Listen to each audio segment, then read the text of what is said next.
massive and unusually complex sunspot group has just rotated to face Earth, large enough to dwarf our planet several times over, and magnetically twisted enough to generate a storm on the scale of the Carrington Event. What makes this moment even more critical is the state of Earth itself.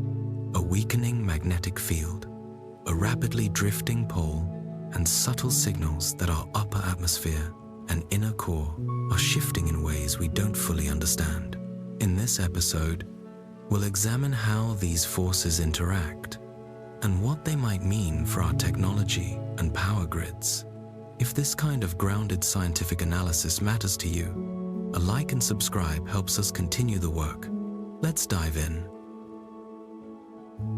Right now, something unusual is unfolding about 93 million miles away. A dark, scar-like region has opened on the surface of our star, and it has rotated into a position where it now faces Earth almost directly. This is not guesswork or exaggerated talk. It is being recorded today, on December 4th, 2025, by modern solar observatories. The sunspot complex labeled AR4294 through AR4296 stretches more than 350,000 kilometers from end to end. You could place about 27 Earths side by side and still not cover its full width. It is the largest sunspot formation seen in well over a decade, and it has just moved into a position where any major eruption, any sudden release of stored energy, will send its effects toward Earth rather than off into deep space. When scientists compared this structure with past records, they found something that demanded attention. This sunspot complex is roughly 90% the size of the one linked to the Carrington Event of 1859, the most intense geomagnetic storm ever documented. In that century, space weather mainly affected telegraph systems. Today, our systems rely on satellites, power grids, communication networks, and precise timing signals. The same kind of solar activity that once mostly affected telegraph lines could now reach into many parts of our technological world. To see why this matters, we need to be clear on what a sunspot really is. Many people imagine it as a simple dark patch on the bright solar surface, but that image is misleading. A sunspot is a region where very strong magnetic field lines push up through the visible surface of the sun. In that area, the magnetic field becomes so intense and tangled that it slows the normal rising motion of hot plasma from below. Because less fresh hot material reaches the surface at that spot, the region becomes cooler than its surroundings and therefore looks darker.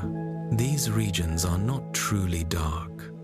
They still radiate an enormous amount of energy and remain extremely hot at around 3,500 degrees, while the surrounding solar surface stays closer to about 5,500 degrees. The contrast between those temperatures makes the spot appear like a shadow, similar to how a lamp can look dim when placed next to a powerful floodlight. What makes the AR4294 through AR4296 complex especially important is its magnetic classification. The National Oceanic and Atmospheric Administration, which monitors space weather, has assigned it what is known as a beta-gamma-delta configuration, a sign of high magnetic complexity. A beta-class region has both positive and negative magnetic polarities. A gamma component means those polarities are scattered in a way that creates an irregular, tangled magnetic layout rather than a neat pattern. The delta part, the most serious designation, indicates that areas of opposite magnetic polarity share a single penumbral region, meaning they are pressed very close together. In everyday terms, this is like having two strong magnets, one positive and one negative, pushed so close together that their fields constantly interact, twist, and store tension. That tension builds, like a spring being wound tighter and tighter.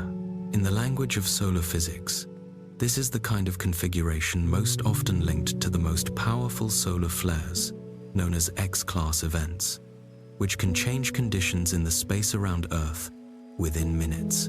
On December 1st, 2025, 3 days before the situation we are discussing now, the Sun produced an X1.9 class flare. It caused radio blackouts across Australia and Southeast Asia for about 30 minutes. During that period, aviation communications were disrupted, maritime signals dropped out, and the ionosphere, the electrically charged layer high in our atmosphere, was suddenly exposed to a surge of X-ray and extreme ultraviolet radiation. That surge temporarily changed how the ionosphere behaved and how it reflected and absorbed radio waves. One important detail was easy to miss: that X1.9 flare did not come from the large sunspot we have been focusing on. It originated from a smaller nearby region labeled AR4294. The radio blackouts and communication issues came from what can be viewed as a smaller source. The large sunspot complex, the one that rivals the size of the Carrington Group, has not yet released a major flare of its own. Observers who track solar activity have noted signs that this may change. They have been watching the southern filament of the AR4294 region closely and have recorded clear signs of instability there. A filament on the Sun is a large strand of relatively cooler plasma held in the Sun's outer atmosphere, or corona, by magnetic field lines. When a filament is stable, it can remain suspended for days or even weeks. When it becomes unstable, it can suddenly collapse or erupt, releasing both plasma and magnetic energy. When a filament loses stability and releases its stored energy, it can trigger what scientists call sympathetic eruptions in nearby regions. One disturbance can set off another, creating a chain of events that is much larger than any single part. This mechanism is of particular concern right now. The X1.9 flare on December 1st launched a shockwave that moved rapidly across the solar surface. As that wave traveled, it interacted with the unstable filament near AR4294, and instruments recorded behavior that often comes just before a rupture. The filament began to oscillate, moving back and forth. Its endpoints brightened, showing that energy was building there. These are classic signs of magnetic reconnection, a process in which magnetic field lines break and reconnect in new patterns, releasing large amounts of stored energy. If this filament fully releases and part of it links into the main sunspot complex, the resulting eruption could be much stronger than the flare that occurred 3 days earlier. To appreciate that possibility, it helps to recall what happened during the Carrington Event of 1859. English astronomer Richard Carrington was observing and drawing sunspots when he saw a bright white light flare suddenly appear over the group he was studying. The event lasted only about 5 minutes, but what followed about 17 hours later was remarkable. Telegraph systems across Europe and North America failed on a large scale. Operators reported receiving electric shocks, and telegraph paper caught fire in some offices. In certain places, lines continued to operate even after they had been disconnected from their power supplies, driven only by electric currents induced by the geomagnetic storm itself. During that storm, auroras, also known as northern lights, were seen far to the south, reaching into the Caribbean and parts of northern South America. The sunspot responsible for that event covered an area of roughly 2,300 millionths of the visible solar hemisphere. The current sunspot complex measures about 2,080 millionths, roughly 90% of that historic size. It is important to add a careful note here. Size alone does not control the strength of a solar eruption. The detailed magnetic structure plays a major role. The direction and shape of the magnetic field lines, the total stored energy in the system, and how efficiently that energy is released all contribute to the final outcome. What can be said with confidence is that the AR4294 through AR4296 complex has the level of magnetic complexity that is known to be capable of producing extreme flares. Whether it will actually do so is not something anyone can state with certainty, but the potential is clearly present.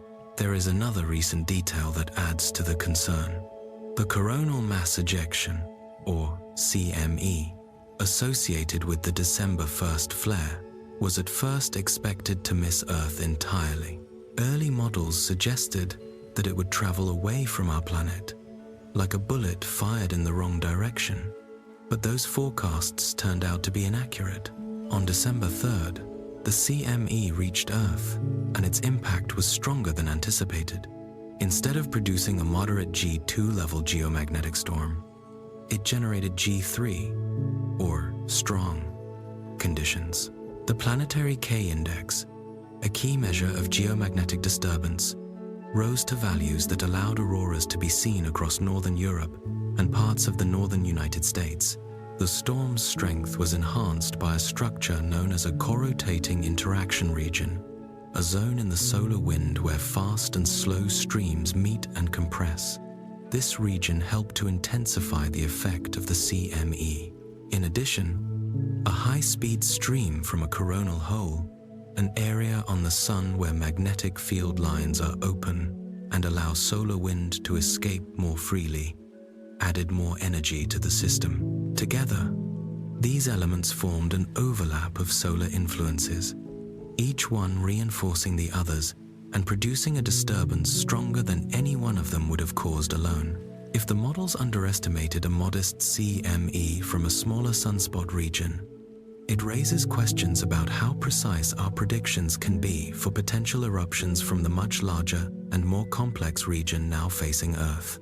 The honest answer is that our confidence must be limited. Solar physics has advanced greatly, but the exact timing and strength of a flare from any given sunspot remain difficult to forecast. Scientists can identify risky configurations, calculate probabilities, and issue alerts, but the sun's behavior does not always match our expectations. What we do know is that the AR4294 through AR4296 complex will stay in what is called a geo-effective position for roughly the next 7 to 10 days as it moves across the visible solar disk. Geo-effective means that any major eruption during this time would send its effects toward Earth. During this period, our planet is directly in line with whatever this region might release. It is possible that the active region will release its energy gradually through a series of smaller flares and coronal mass ejections. It is also possible, though less common, that it could produce a single very large event that would stand out even against the record of the modern space age. Around the world, researchers who study the sun are watching this region closely. Their response is not one of panic, but of focused attention and respect for the forces involved. They recognize that this is a rare configuration, one that links present-day observations to historic storms like the Carrington Event, and reminds us how closely our technological society is tied to the changing activity of the star that sustains us. Yet the sunspot itself is only part of the story.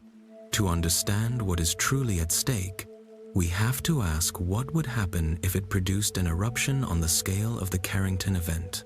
In the middle of the 19th century, such an event mainly disrupted telegraph systems.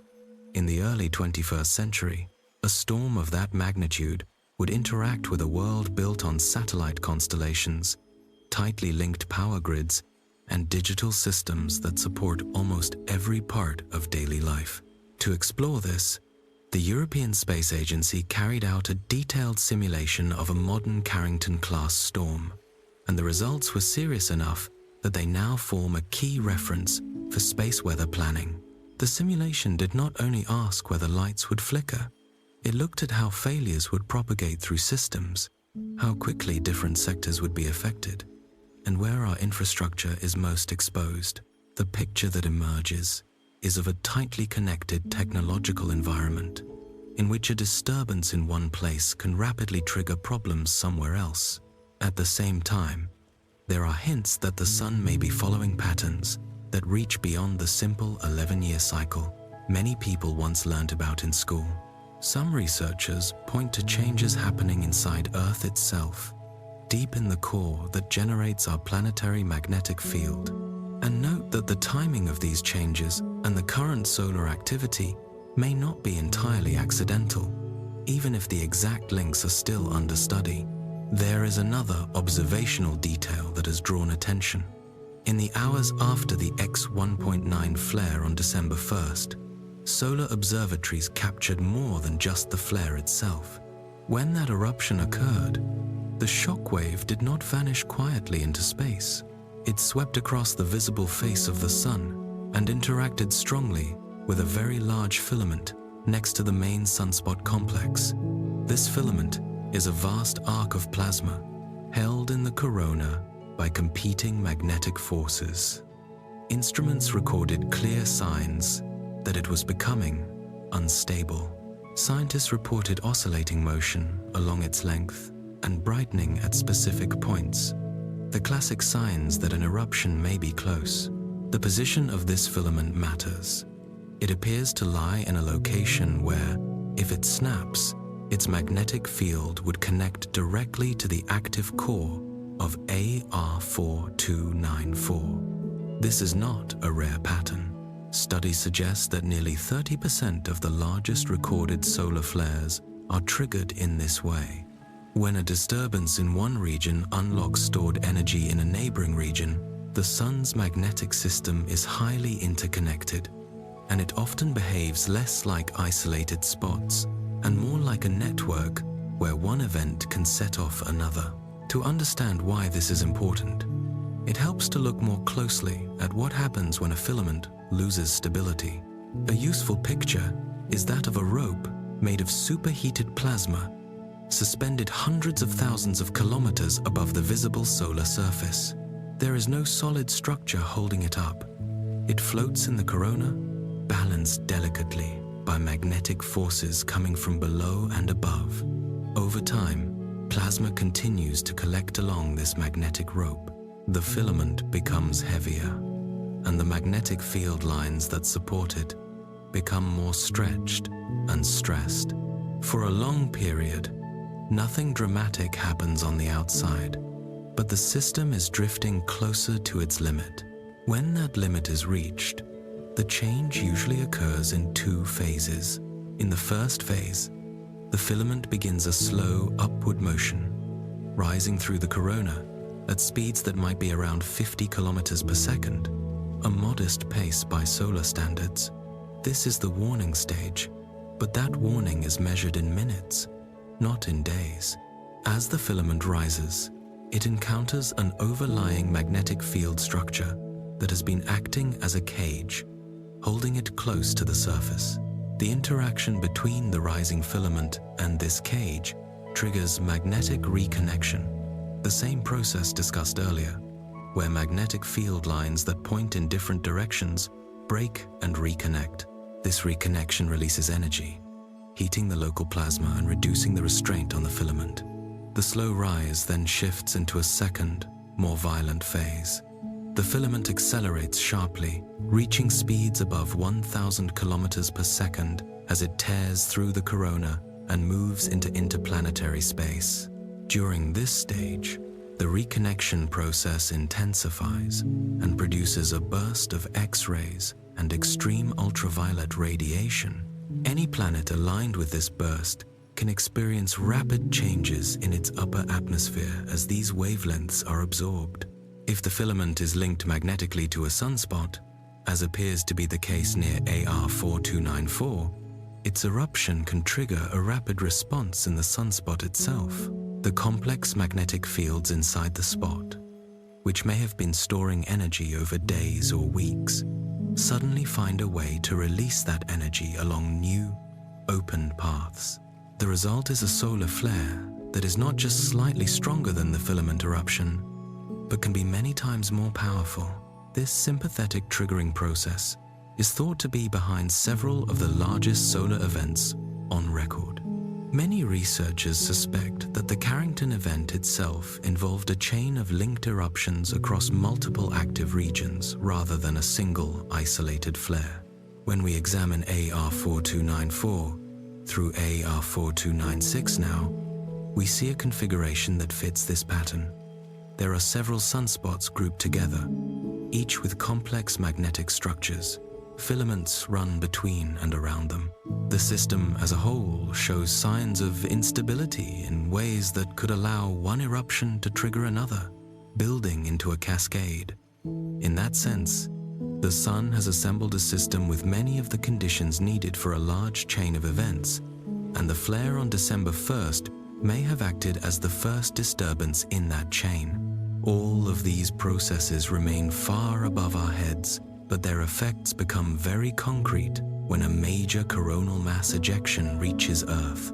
A coronal mass ejection, often shortened to CME, is a huge bubble of magnetized plasma launched from the Sun. It can contain billions of tons of solar material and travel through space at speeds that exceed 3 million kilometers per hour.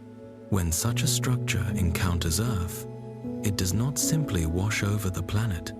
It meets our magnetosphere, the magnetic shield that surrounds Earth and deflects most of the solar wind. As the CME arrives, the day side of the magnetosphere is compressed inward by the pressure of the incoming plasma. The night side, in contrast, is pulled outward, forming an extended tail that can stretch millions of kilometers into space. The way the two magnetic fields meet is crucial.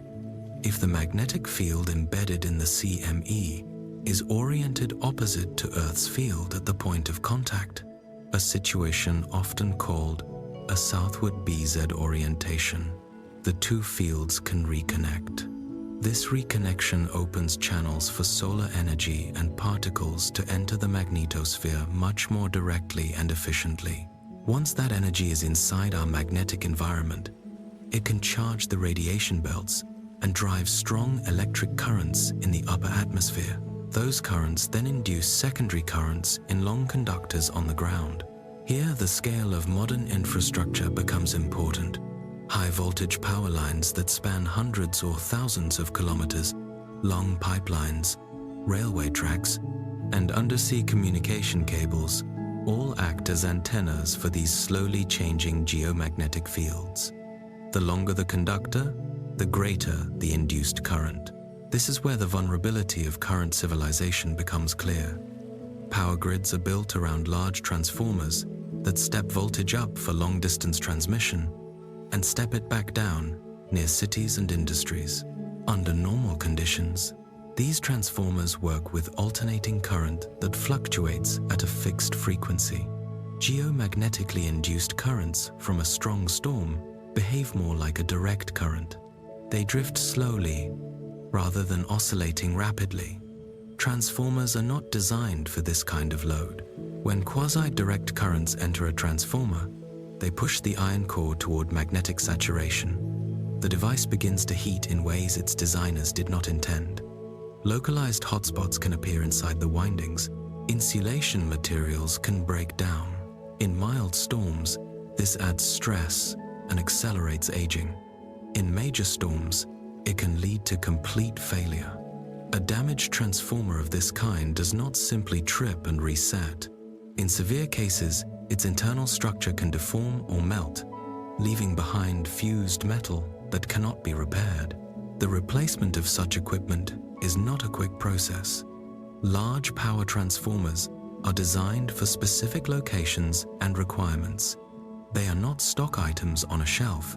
Building a new unit can take from 12 months to 18 months. Even when manufacturing and shipping are running smoothly, a storm that destroys many transformers across different regions could therefore leave some areas without full electrical power for extended periods, measured not in hours, but in months or longer, depending on how quickly replacements can be built and installed. The geomagnetic storm of March 1989 gave a preview of these risks. That event driven by a CME that was significantly weaker than a Carrington-class eruption, caused the Hydro-Quebec power grid in Canada to collapse in roughly 90 seconds. About 6 million people lost power for around 9 hours. A transformer in New Jersey suffered permanent damage. Voltage swings and equipment problems were reported across parts of the northeastern United States and into Europe. Yet, by most estimates, that storm was 3 to 4 times weaker than the event of 1859, extending the impacts of 1989 to a storm closer in strength to Carrington helps explain why space weather has become a subject of active planning for governments and utilities in recent years. To move beyond historical examples, the European Space Agency organized a simulation earlier this same year, focused specifically on a modern Carrington-class storm. In the scenario, the first major effects appeared about 8 minutes after the initial flare, when radiation in the form of X-rays and extreme ultraviolet light reached Earth. Radar systems, global positioning signals, and high-frequency radio links on the day side of the planet experienced strong disturbance. Emergency services found their communications unreliable. At a critical moment, aircraft in flight lost parts of their navigation capability. Ships at sea had difficulty confirming their positions. A short time later, a surge of high-energy particles arrived in Earth orbit.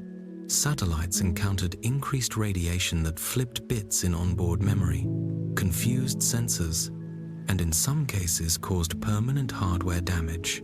The simulation projected that atmospheric drag in low Earth orbit would rise by roughly 400% as the upper atmosphere expanded and became denser under the energy input. This change would alter the orbits of hundreds of spacecraft, increasing the risk of uncontrolled decay and collision unless rapid corrective maneuvers were carried out. The most severe phase of the scenario began about 20 hours after the flare, when the main body of the CME struck the magnetosphere. The model showed geomagnetically induced currents above 100 amperes flowing through power grid components in multiple countries. Protective relays and safety systems disconnected parts of the grid to prevent worse damage. But in places where protection failed or was overloaded, transformers overheated and some ignited. Because many national grids are now interconnected, failures in one region propagated into neighboring regions as power flows shifted rapidly in response to the changing conditions. Backup systems that were meant to stabilize the situation were overloaded by the extra demand. Within a few hours of the initial impact, the simulation showed large portions of Europe without electric power, with no simple estimate for when full service could be restored.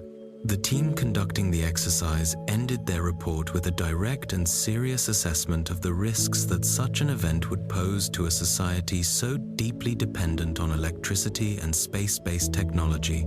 A solar storm of extreme magnitude, the report warned, could damage every satellite in Earth's orbit. In such an event, the steady flow of energy unleashed from the sun would leave no spacecraft truly protected.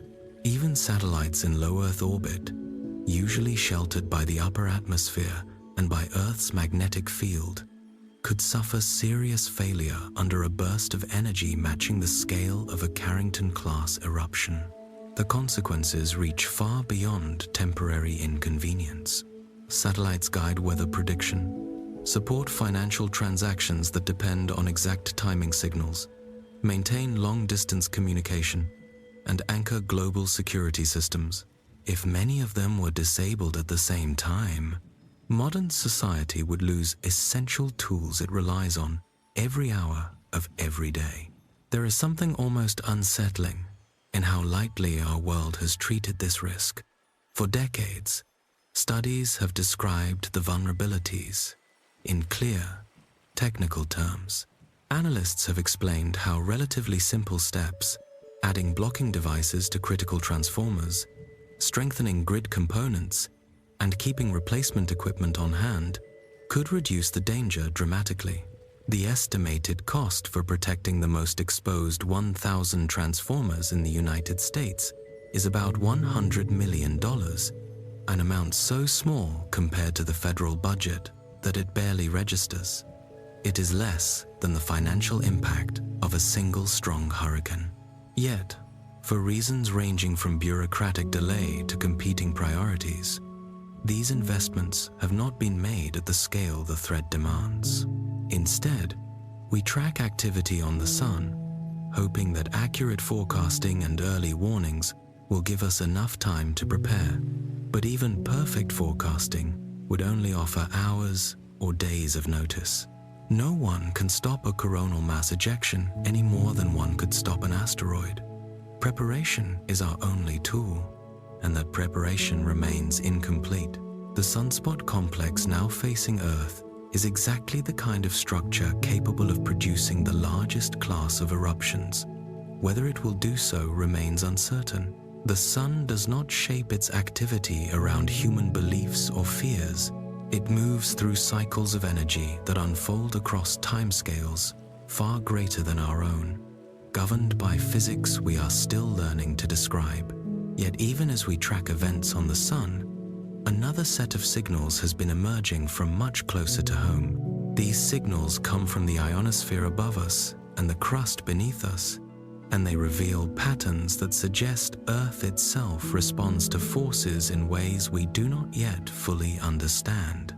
For many years, researchers have documented unusual atmospheric and electromagnetic signatures that appear before certain earthquakes. These precursors are becoming better measured and better studied as new tools allow scientists to observe how Earth systems interact not only with each other, but also with variations in the space environment. While most of North America slept last night, an example of this broader connection played out in real time. The coronal mass ejection, launched by the December 1st flare, reached Earth roughly 48 hours after leaving the Sun, traveling at speeds near 700 kilometers per second. It struck the magnetosphere around 1800 Universal Time on December 3rd. Instruments monitoring Earth's magnetic environment immediately recorded numbers higher than predicted. The Space Weather Prediction Center had issued a G2 moderate storm watch for December 3rd and 4th, based on models that suggested the CME would only graze Earth rather than strike it directly. The plasma cloud appeared to be moving slightly off our line of orbit, and forecasters expected most of its energy to pass by without severe impact. But forecasting space weather involves many uncertainties. When the CME arrived, it was accompanied by two additional features that the models had not fully integrated: a co-rotating interaction region, a compressed zone formed when fast solar wind catches up with slower moving wind, struck Earth almost at the same moment as the plasma cloud. At the same time, a high-speed particle stream from a coronal hole added even more energy to the environment. These three elements, interacting together, produced conditions far more disturbed than any single one of them would have caused on its own. Instead of a G2 storm, Earth experienced G3 strong geomagnetic storming. The planetary K-index, which tracks the level of magnetic disturbance, rose sharply. Aurora forecasts lit up across both hemispheres, and observers from Oregon to Pennsylvania and from Washington State to New York reported seeing the northern lights ripple across skies that rarely witness them. These colored displays, beautiful from the ground, are the visible expression of energetic particles striking oxygen and nitrogen high in the atmosphere. Each wave of light marks a deeper event, charged particles spiraling along magnetic field lines, colliding with atoms and releasing photons as they settle back into their normal state. It is a gentle image, overlaid on a physical process that is anything but gentle. The storm peaked around 15:30 Eastern Standard Time. On December 3rd, G3 conditions persisted for several hours before slowly fading. Ground stations reported reduced clarity and high-frequency radio signals at high latitudes. Global positioning systems lost accuracy for short periods. Satellite operators noticed increased atmospheric drag on spacecraft in low Earth orbit as the thermosphere expanded in response to the added energy. These effects were significant but manageable. The power grid remained stable. Satellites stayed operational. Nothing reached the threshold of large-scale disruption. Yet this storm was caused by an X-1.9 flare from a sunspot region that is not the main concern. Its impact was increased only because the timing aligned with two other solar wind structures. The giant sunspot complex AR4294 through AR4296 has not yet produced a major flare from its position facing Earth.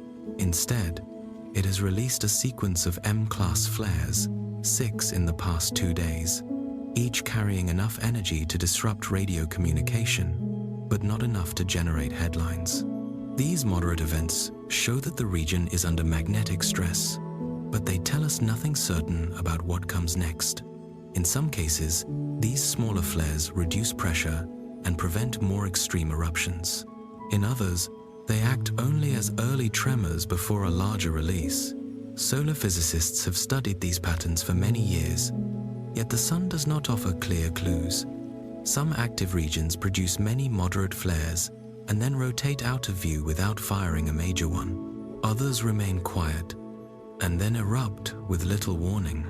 The only firm statement researchers can make is that the condition for a large eruption exists right now. The magnetic field is sufficiently twisted and complex. The stored energy is sufficient. The nearby filament structure shows patterns of stress that could serve as a trigger. Whether that trigger will activate soon, later, or never remains unknown. Observatories continue to scan the region, measuring every tiny shift in magnetism, every flicker of brightening, every change in the filament's movement. The Sun holds the information. We can only interpret what we see.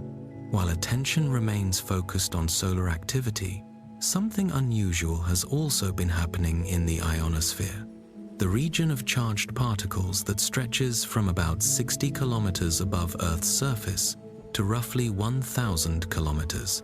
The ionosphere responds quickly to solar radiation, rising and falling as the Sun lights and darkens each local region. Solar flares produce sudden bursts of electrons that change how radio signals travel through it. But the ionosphere also appears sensitive to processes occurring deep within Earth itself. And this sensitivity has raised questions that researchers are now exploring in more detail. A growing body of evidence shows that earthquakes leave detectable signatures in the ionosphere. This is not speculation. It is supported by peer-reviewed studies that extend back many decades. Measurements of total electron content, gathered using global positioning system signals, show patterns of unexpected variation before certain major earthquakes. The critical frequency of the F2 layer, the layer most important for long-distance radio communication, also shifts in recognizable ways. These effects are not slight disturbances visible only after careful analysis. They have become measurable in near real time, and several research groups are now working to develop early detection algorithms based on these ionospheric changes. One study examined the February 2025 magnitude 7.6 earthquake near the Cayman Islands. Researchers documented a sequence of signals that unfolded well before the main event. Acoustic gravity waves affected the ionosphere hours before stronger anomalies appeared. Regional similarity indices changed. Ionospheric disturbance indicators rose. Rates of change measurements showed turbulence spreading.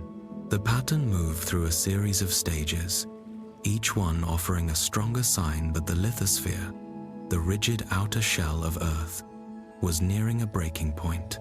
To explain these effects, scientists use a framework called lithosphere-atmosphere-ionosphere coupling, often abbreviated as LAIC. According to this idea, when tectonic stress builds inside Earth's crust, it changes the electrical properties of certain rocks. Some minerals exhibit piezoelectric behavior, meaning that stress can create electric fields inside them. Radon gas, released through microscopic cracks in the rock, enters the lower atmosphere and ionizes nearby air molecules, altering the electrical balance. These disturbances can then travel upward into the ionosphere. Another pathway involves heat rather than charged particles. More than 50 years ago, satellite infrared sensors detected localized temperature increases before some earthquakes. These increases were small, only a degree or two above the usual background, but they were consistent across many different events. A recent re-examination of data from a 1969 earthquake on the Iberian Peninsula confirmed this pattern, showing clear thermal anomalies hours before the ground ruptured. For decades, these findings have been present in scientific literature, yet earthquake warning systems worldwide still operate with limited capability, often relying on ground-based instruments that detect movement only after it has already begun. The deeper links between Earth's interior, atmosphere, ionosphere, and the space environment above us remain active areas of research, and each new study brings us closer to understanding how these systems interact. The link between all of this and our present solar situation may not seem obvious at first, but it becomes clearer when we think about the medium through which these signals travel. The ionosphere is the region that both solar storms and seismic precursors disturb.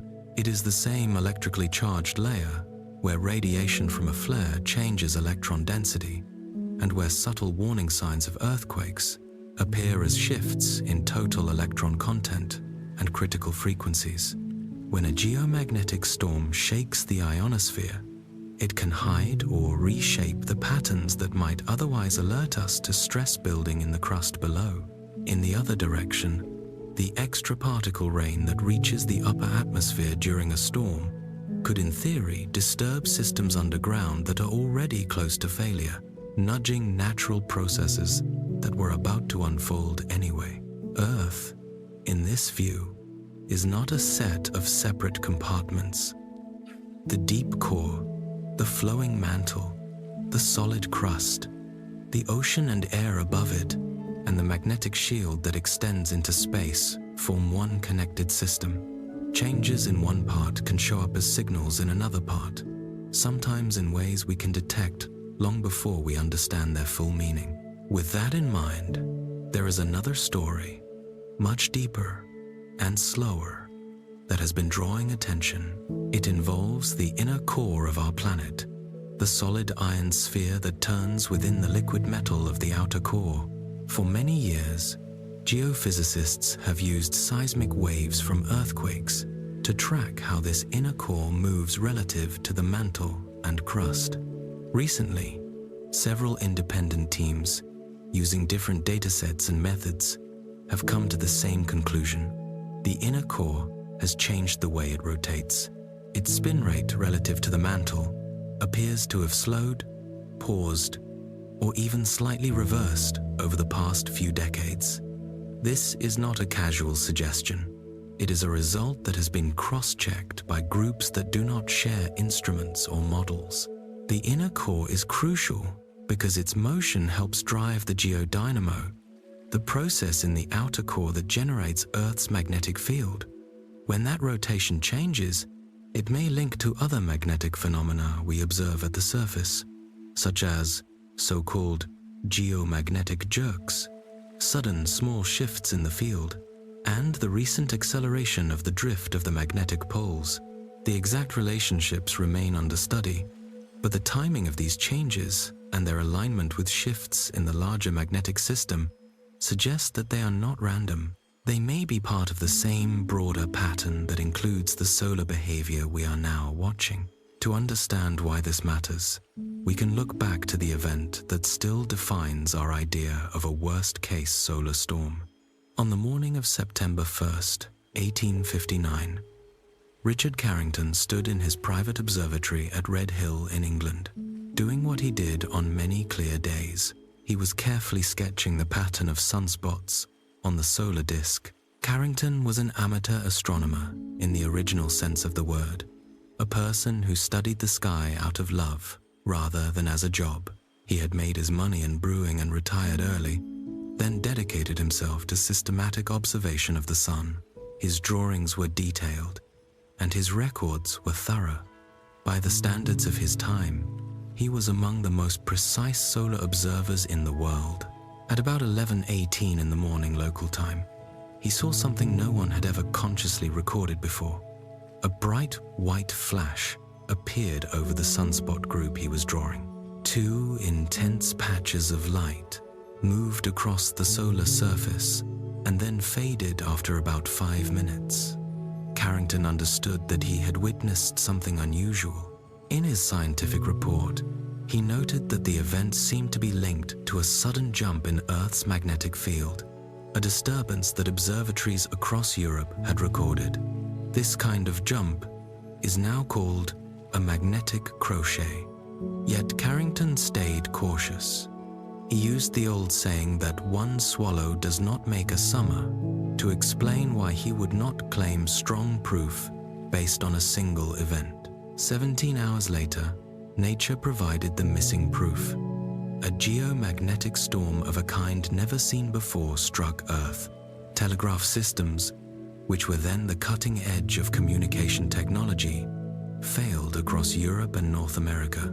Operators in Boston found that they could send messages to Portland in Maine, even with their power supplies disconnected, because the lines themselves were carrying currents induced by the storm. Telegraph paper caught fire. Some operators received shocks strong enough to knock them down or make them lose consciousness. Far to the south, in places like Colombia and Cuba, people looked up at night to see skies filled with auroral light that usually only appears near the polar regions. In the Rocky Mountains, some were awakened in the middle of the night and thought dawn had arrived because the sky was so bright. This event came to be known as the Carrington Event, and it remains the standard against which later geomagnetic storms are measured. Based on a mix of historical records and modern scaling, scientists estimate that the flare behind it may have reached a strength around X45 on the scale we now use, though that number is rough because no one had space-based detectors at the time. By comparison, the largest flare directly measured in the satellite era was an X28 event in November 2003, and even that may have been stronger than reported because it overwhelmed some instruments. The Carrington flare was almost certainly more powerful. Over the last 2 decades, governments, insurance markets, and scientific panels have begun to face an uncomfortable truth. A new Carrington-class event would damage modern civilization on a scale far beyond anything seen in the 19th century. The storm in 1859 burned up telegraph equipment. A similar storm now would push against every layer of technology we have built since. Today, we depend on continent-spanning power grids whose high-voltage lines run for thousands of kilometers between generating stations and cities. We rely on fiber optic cables that carry most of the world's internet traffic, supported by repeaters and control stations that need steady power. Navigation, communication, weather tracking, financial timing, and military observation all make use of satellite constellations. Pipelines for oil and gas use electronic sensors and valves controlled at a distance.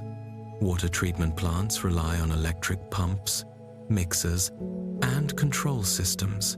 Hospitals need constant electricity for intensive care units, operating rooms, and life support machines. Food supply chains depend on refrigerated storage and long-distance trucking scheduled down to the day.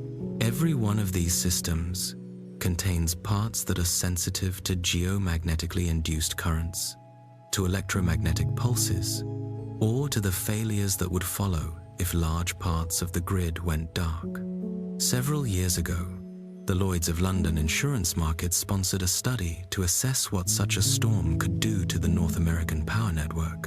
Their experts concluded that a Carrington-class event could leave between 20 million and 40 million people without electricity, with outages in some regions lasting from about 16 days up to 1 to 2 years, depending on how many large transformers failed and how long it took to build and transport replacements. They estimated that the economic loss in North America alone could reach into the trillions of dollars over the full recovery period.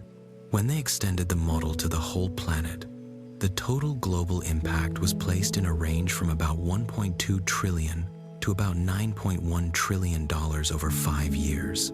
Numbers like these are so large that they can feel abstract. It helps to imagine the effects in everyday terms. Picture your own city or town without electricity for 2 months. This is not a short blackout measured in hours or a day, but a long absence of power extending over 8 weeks or more. Without electricity, most modern refrigerators and freezers stop working, and food begins to spoil. In buildings more than a few stories tall, water stops reaching upper floors because electric pumps are no longer pushing it upward. Fuel stations cannot dispense gasoline because their pumps require power. Electronic banking stops. Cash machines do not function. Credit cards do not process. Grocery stores empty within days as just-in-time delivery systems break down and people buy whatever they can find. Now extend that picture beyond one city. Imagine several states or several countries in the same condition. In such a situation, emergency services would be stretched thin. Hospitals could only function as long as their backup generators had fuel. Communication would fall back to battery-powered radios, printed notices, and messages carried in person. Police, fire, and medical teams would have to choose which calls to answer first and which to leave unanswered. In many places, daily routines would give way to basic survival concerns. The shared rules and expectations that keep order in normal times would be tested in ways that most societies have never experienced on a large scale. These are not scenes from a novel.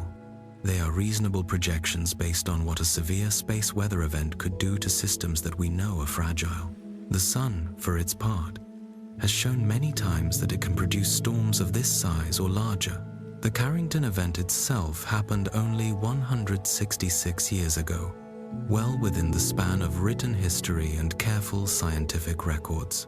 When researchers turn to natural archives, such as ice cores and tree rings, they find signs of even more intense particle events in the deeper past. One of the best known is the so-called Miyake Event, around the year 774 of the Common Era, which appears to have been perhaps an order of magnitude stronger than Carrington, judging by the sharp rise in carbon-14 recorded in tree rings around the world. Similar spikes show up around the year 993 and at several other points during the last 10,000 years. The basic physics of the sun tells us that events of this class will occur again. The question is not whether, but when. From the limited record we have, it appears that storms similar to Carrington happen on average roughly every 100 to 200 years.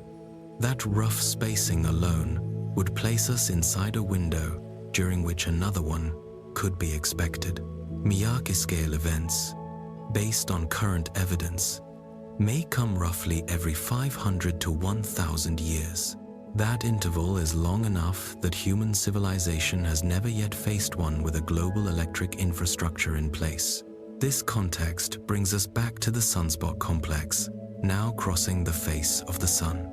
The region labeled AR4294 through AR4296 is not certain to produce a Carrington-level flare. The odds that any single active region will generate such an extreme outburst are still low. But this formation is one of the more concerning configurations of the current solar cycle. Its physical size, its highly complex magnetic structure, and its present position facing almost directly toward Earth all combine to lift the risk above the usual background level. For roughly the next week, As this complex continues its passage across the visible disk, our planet is in a period of heightened exposure. The rational course in such periods is the same one experts have been recommending for many years. Strengthen the power grid so that it can resist geomagnetically induced currents. Install devices that block or limit unwanted direct currents on the most critical transformers. Keep spare transformers and other key parts ready in secure storage. Develop and rehearse plans for disconnecting parts of the grid quickly if space weather alerts show that a major storm is on the way. Invest in better space weather forecasting and monitoring so that the warning time is as long and as accurate as possible. None of these measures is mysterious or beyond our reach. They are engineering responses to an engineering risk, and they could greatly soften the blow of even a severe geomagnetic storm. Yet progress has moved slowly. Power companies are wary of unfunded requirements. Regulators try to balance the need for resilience with pressure to keep energy prices low. Elected officials often find it hard to act on dangers that may not fully appear within a single term in office. The result is a slow, uneven improvement in our readiness, with no guarantee that it will be enough. In effect, we are taking part in a long, gradual test of timing with the sun, hoping that the next great solar storm waits until after serious protections are in place. We do not control when the sun will release its stored energy. We only control how prepared we are when it does. And so far, that preparation remains incomplete. The sun continues moving through its natural cycles, unchanged by human schedules and priorities. Solar Cycle 25, the one we are in now, appears to have reached its peak, or to be entering that peak, across late 2024 and into 2025. Sunspot counts, flare frequency, and the general level of activity all indicate that we are at or near solar maximum. This phase is the point in the cycle when the chance of extreme eruptions is highest. That means the next several years form a period of increased vulnerability, a time when the statistical odds of a Carrington-class event rise above the long-term average. This does not imply that panic is justified. Panic does not help, and it weakens judgment. What does matter is awareness. Understanding the nature of the risk matters. Recognizing that the technology we depend on rests on foundations more fragile than most people realize matters. That awareness can encourage the careful, practical preparation that could make the difference between disruption and disaster. If the sun releases an event beyond our ability to handle, warning signs are present for anyone willing to see them.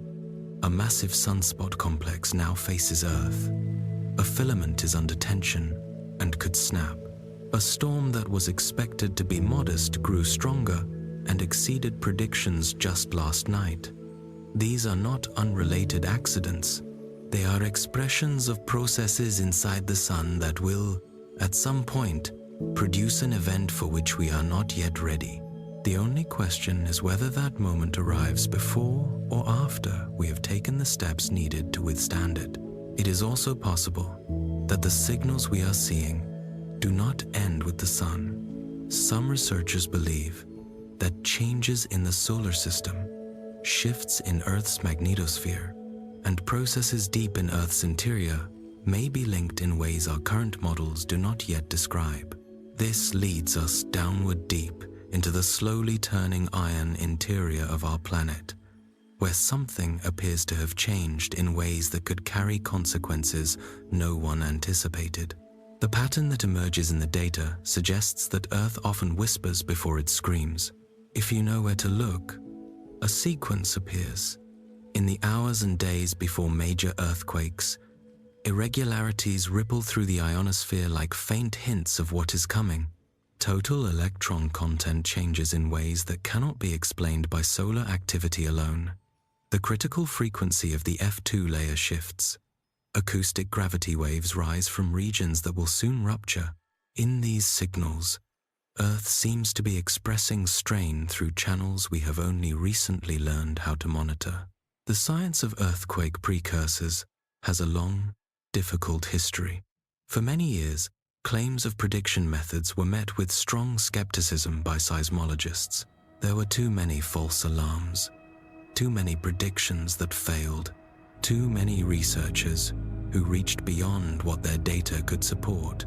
The field developed a reputation that drove careful scientists away, but the measurements kept building. Satellite after satellite recorded ionospheric disturbances linked to major earthquakes. The French DEITA mission, built specifically to study the relationship between earthquakes and the ionosphere, collected years of data showing clear correlations between crustal stress and signals in the upper atmosphere. The deeper researchers looked, the more they saw that something measurable was happening, even if the details remained elusive. The lithosphere-atmosphere-ionosphere coupling model, often called the LAIC model, now serves as the leading framework for these observations. This model proposes that as pressure builds in tectonic faults, it triggers a sequence of changes that move upward through the crust, the atmosphere, and into the ionosphere. At depth, rocks under high stress change their electrical behavior. Some minerals produce electric fields when squeezed, a response known as the piezoelectric effect. Small fractures open in the rock, releasing trapped gases. Radon, in particular, plays an important role. This radioactive gas is produced in crustal minerals containing uranium and thorium. Under normal conditions, radon remains locked in soil or bedrock, posing a concern mainly for poorly ventilated basements. But when stressed rock cracks, radon can migrate upward. When it reaches the open air, it ionizes molecules around it, producing unusual electrical gradients at the surface. Those electrical changes do not stay close to the ground. Earth's global electric circuit, a continuous flow of current between the surface and the ionosphere, provides a pathway for these signals to travel upward. Changes at the surface alter the current flow, which then affects the structure of the ionosphere. At the same time, the release of gases and chemical reactions near the surface can create small temperature anomalies. These thermal changes alter air density and launch acoustic gravity waves that rise and disturb the ionosphere through mechanical motion rather than electrical pathways.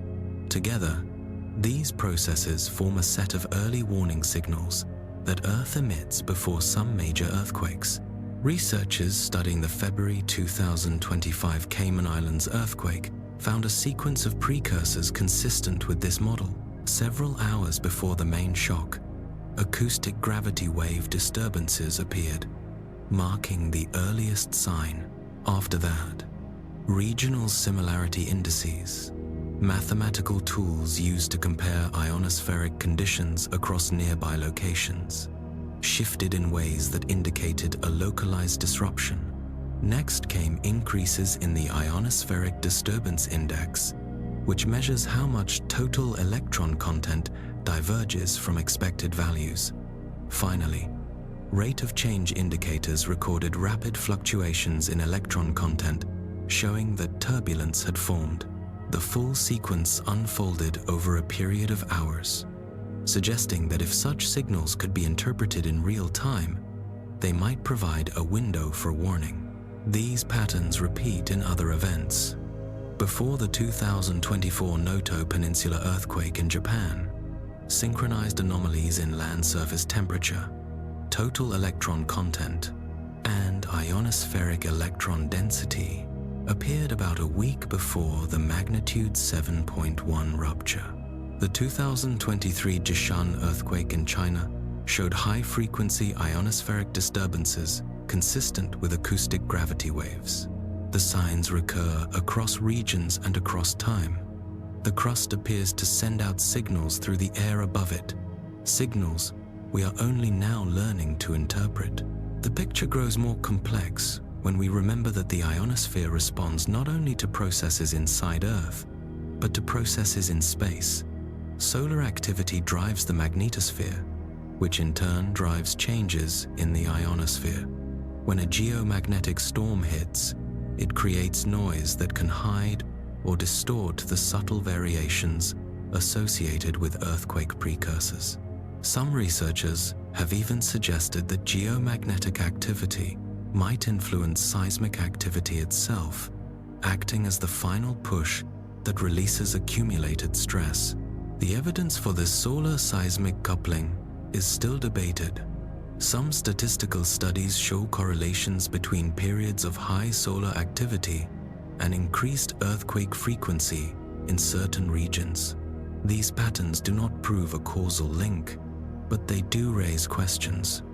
Possible mechanisms include induced electric currents that alter pressures in fault zones, changes in the electrical resistance of rock, or shifts in fluid movement. None of these ideas has been confirmed, but none has been disproven either. What is clear is that Earth's systems are more connected than our traditional scientific boundaries suggest. The Sun influences the magnetosphere. The magnetosphere influences the ionosphere. The ionosphere reflects changes from both the atmosphere and the crust, and the crust may respond in part to energy entering the system from above. Studying these systems separately may have caused us to overlook relationships that only appear when the entire system is viewed as a whole. There is yet another way Earth may express early warning. Satellite infrared instruments have recorded localized temperature increases over areas that later experience major earthquakes. A recent study returned to infrared data from a 1969 earthquake on the Iberian Peninsula and found clear thermal anomalies hours before the rupture. Researchers used modern analytical tools on archived data, but the conclusion holds. Heat escaping from stressed rock can create a signature detectable from orbit. Several processes may contribute to this signal. Rocks sliding slowly along a fault generate frictional heat. Fluids traveling through freshly opened fractures can undergo chemical reactions that release energy. Piezoelectric currents moving through resistive rock produce heat as they dissipate energy. Whatever the mix of sources, the result is a temperature pattern that becomes visible from space. Combining thermal data with ionospheric measurements may give a stronger, more reliable picture than either method alone. Different kinds of precursors appear at different times. Acoustic gravity waves may form first. Thermal anomalies follow. Electron content shifts come later. Immediate ionospheric irregularities appear in the final hours. In theory, this sequence could support a tiered alert system as confidence builds that a major event is approaching. It is important to be clear, though, none of this amounts to precise earthquake prediction. We cannot say that a magnitude 7 event will occur at a specific location, at a specific hour. The signals are probabilistic and imperfect, with false positives and missed cases, but the direction of research is unmistakable. We are learning how to hear the early signs Earth's quiet signals, its whispers, even if we cannot yet translate them into exact forecasts. The current situation, in which strong geomagnetic disturbances are unfolding while we watch the ionosphere, is both an opportunity and a challenge. The G3 storm that arrived last night produced clear, measurable changes in the ionosphere. If any earthquake precursor signals were forming during the same period, those signals may have been hidden or altered by the disturbances driven by the Sun. It is also possible that the magnetic activity itself added a small extra stress to faults that were already close to slipping, nudging some regions a little closer to failure. We continue to watch, record, and analyze. Our instruments are indifferent to human concerns. They simply measure what passes through them. We are the ones who must decide what the patterns mean. Deep in the crust, tectonic stress is building in fault zones that will, sooner or later, release that energy as earthquakes. Higher up, in the ionosphere, some of those stresses may already be leaving faint signatures for anyone who knows how to listen. And deeper still, in the iron core at the center of the planet, other processes are unfolding. Those deeper processes may connect to both the solar activity above and the seismic activity within. Earth is not a rigid ball of rock circling a distant star. It is a dynamic system, constantly exchanging energy with its surroundings and constantly reshaping itself in response to forces from both inside and outside. The solid inner core rotates in a way that differs from the overlying mantle. The magnetic poles drift over the surface. The magnetic field itself shifts and drifts in patterns that could mark the early stages of larger changes still to come. These processes normally play out over timescales far longer than a human life, yet their effects can touch daily experience in subtle ways we often overlook.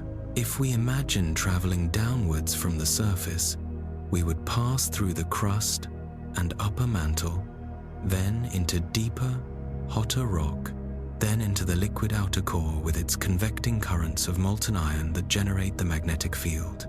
Below that lies the solid inner core, the iron heart at the center of the planet. Something is happening there that scientists have only recently been able to confirm. It may turn out to matter more than we expected.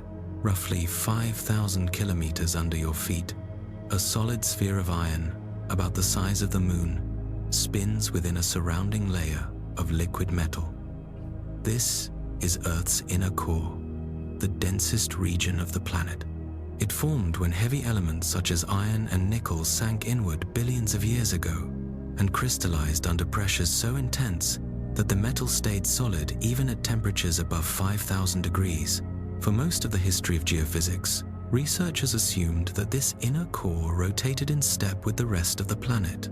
Because it is gravitationally linked to the mantle, it seemed natural to think that it simply turned at the same rate. In the 1990s, that simple picture began to change. In 1996, scientists studying seismic records noticed a small but consistent difference in the time it took earthquake waves to pass through the inner core compared with earlier decades. The most straightforward explanation was that the inner core was rotating at a slightly different speed than the mantle and crust. As it turned at its own pace, the orientation of its crystal structure changed relative to the paths taken by seismic waves, and those changes shifted the travel times. It appeared that the inner core was super-rotating, spinning a little faster than the rest of Earth. This idea launched many years of research and debate. Different groups, using different sets of earthquake data and different analysis methods, sometimes reached conflicting conclusions. Some studies supported the view of superrotation. Others found signs of slower rotation, or even rotation in the opposite direction. Some identified repeating patterns that suggested the rotation rate itself might vary over time. Because the inner core cannot be observed directly, and because we depend on seismic waves as an indirect probe, teasing out its behavior has been difficult. What has emerged is a picture that is far more dynamic than early models suggested.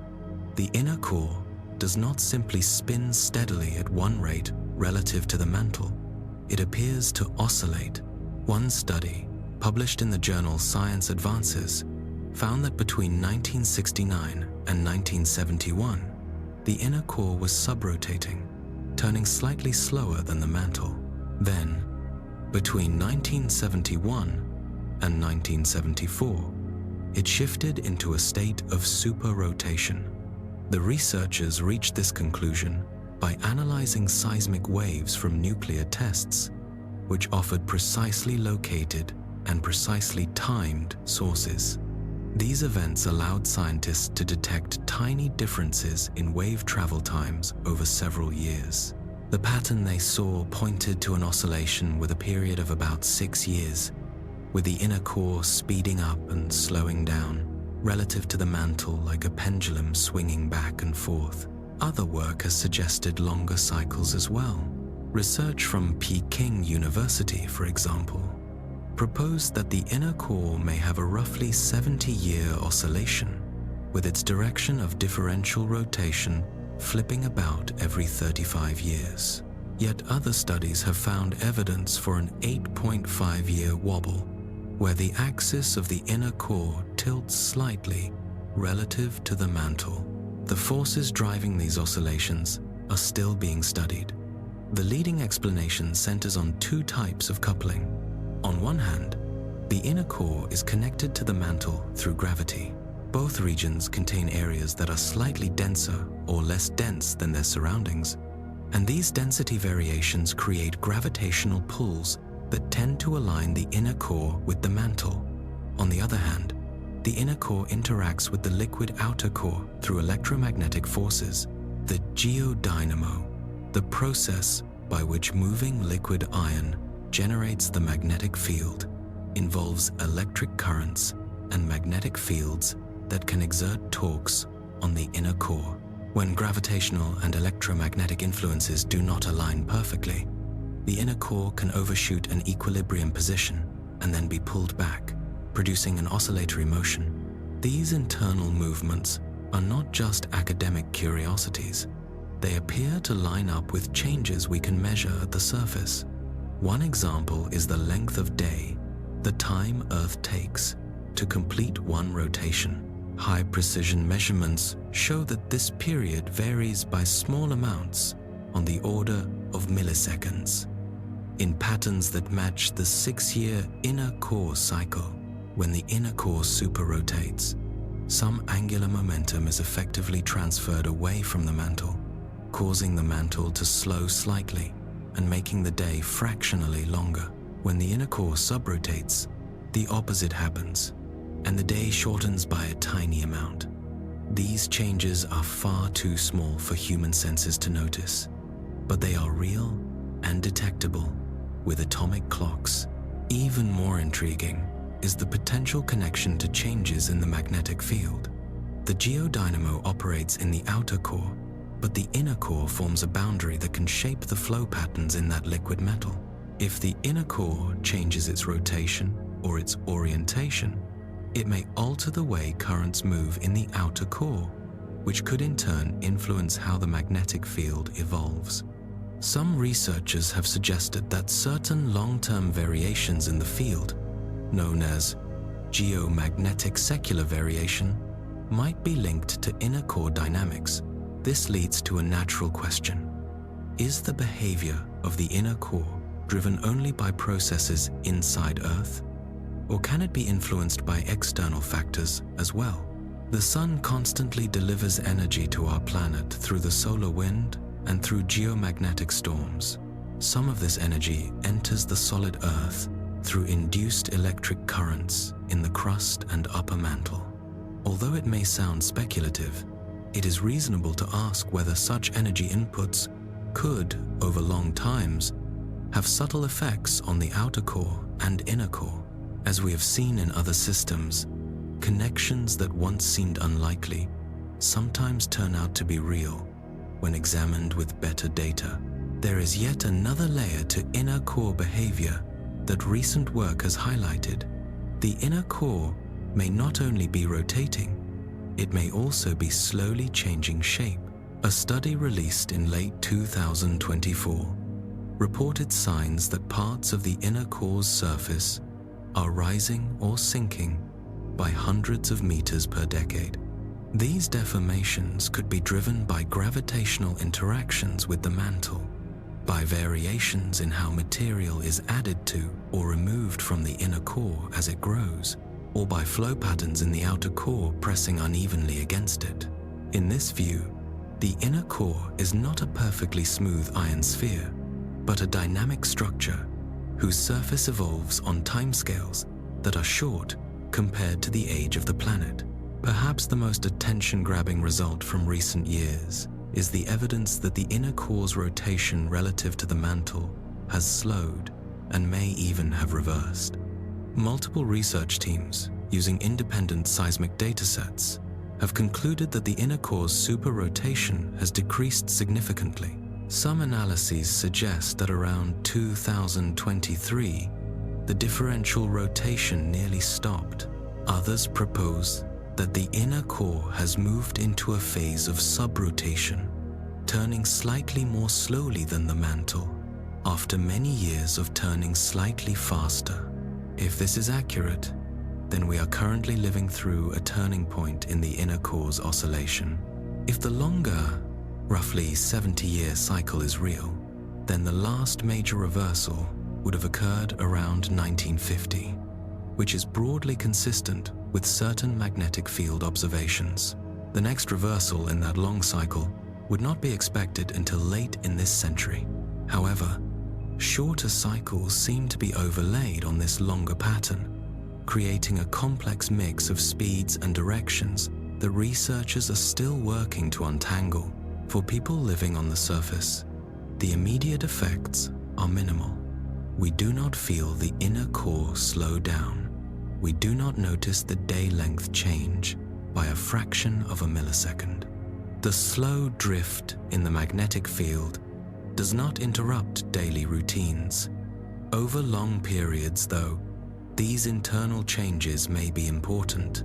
If the inner core influences the geodynamo, and the geodynamo shapes the magnetic field, then understanding inner core oscillations becomes vital for projecting how the field may change in the coming decades and centuries. The magnetic field, in turn, plays a central role in shielding Earth from the solar wind, from energetic particles, and from some forms of cosmic radiation, a field that weakens, reorganizes, or flips entirely could affect both technological systems and living organisms. A full magnetic reversal, or even a major reconfiguration, might expose satellites and high-altitude regions to stronger radiation, complicate navigation, and change how cosmic rays interact with the atmosphere. We do not yet know how severe these effects would be, because modern civilization has never experienced such a transition. The last full reversal of the field occurred about 780,000 years ago, long before human society developed complex technology. There are, however, signs that the field is currently behaving in unusual ways. The magnetic North Pole has been moving faster than in the past, shifting from its traditional location in Arctic Canada towards Siberia, with its speed increasing in recent decades. At the same time, an area of relatively weak magnetic field, known as the South Atlantic Anomaly, has been growing over parts of South America and the South Atlantic Ocean. In this region, satellites passing overhead encounter higher levels of radiation because the magnetic shield is thinner than elsewhere at similar latitudes. Engineers who manage satellites already have to account for this anomaly when planning orbits and operations. These developments may represent normal variations in a dynamic field, the kind of wandering and reshaping that has occurred many times before, or they may be early signs of a more significant change. At present, we cannot say which interpretation is correct. What we can say is that the deep interior of Earth, the magnetic shield above us, and the solar activity in space around us are all parts of one interconnected system, whose full behavior we are still striving to understand. The timing of these observations forms an interesting pattern when we compare them with other records. Changes in the behavior of the inner core appear to have become especially noticeable in the middle of the 2000s.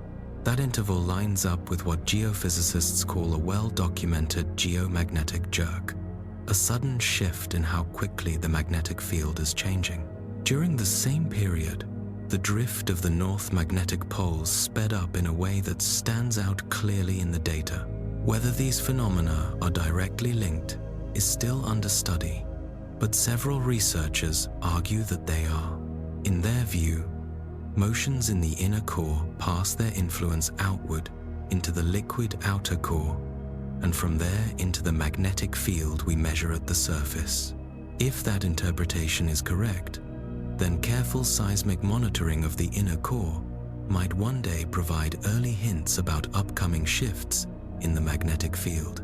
Those shifts could, in turn, affect navigation systems, some kinds of technology, and perhaps aspects of the climate system over long timescales. What this perspective emphasizes is that the ground beneath us is not solid in the ordinary sense of the word. It is the outer skin of a dynamic machine whose deeper parts are constantly moving, exchanging energy, and evolving. We carry out our own experiments in planetary engineering on that machine through greenhouse gas emissions, large-scale changes in land use, industrial activities, and even the electromagnetic noise and nuclear tests that we have added to the environment over the past century. All of this happens while the core rotates, wobbles, and interacts with the outer layers in ways that we are only beginning to map. There is another piece of this picture that deserves attention because it connects inner core dynamics, magnetic field changes, and the broader question of how Earth responds to both internal forces and external drivers from the Sun. This piece is a phenomenon known as a geomagnetic jerk. When we track when these jerks occur and what follows them, a pattern begins to come into view. In geophysics, the term jerk has a specific meaning taken from classical mechanics. Jerk is the rate of change of acceleration, the third derivative of position with respect to time. When scientists speak of geomagnetic jerks, they are referring to sudden changes in the second derivative of Earth's magnetic field. In practical terms, these are moments when the pace at which the field is changing suddenly jumps. Instead of a smooth, gradual curve, we see a bend. The rate of change before the event is different from the rate of change afterward. These transitions usually unfold over 1 to 2 years, and they are detected at magnetic observatories around the world. The first geomagnetic jerk to be systematically documented occurred in the year 1969. Subsequent jerks have been identified around 1978, 1991, 1999, 2003, 2007, and 2011. Some of these events show up clearly in data from almost all observatories, suggesting a truly global process. Others appear mainly in one hemisphere or one large region. The 1969 event remains one of the clearest global jerks ever recorded, with magnetometers on many continents seeing the same kind of shift. What produces these sudden changes in the acceleration of the field is still an open question. We know that the main magnetic field is generated by convection in the liquid outer core, as moving, electrically conducting iron creates electric currents and therefore magnetic fields. It is reasonable to assume that changes in these flows will show up as changes in the surface field. However, between the outer core and the surface lies the mantle, which also conducts electricity to some degree. The mantle acts like a filter, smoothing out rapid variations. Fluctuations that occur over days or months in the core are strongly damped before they reach the surface. Only changes that unfold over periods longer than about a year can pass through with much of their strength intact. Geomagnetic jerks, therefore, occupy a special time window. They are fast enough to stand out from the slow background drift, but slow enough to make it through the mantle filter. Many models place the origin of jerks near the core mantle boundary, where flow patterns in the liquid core meet the solid mantle above.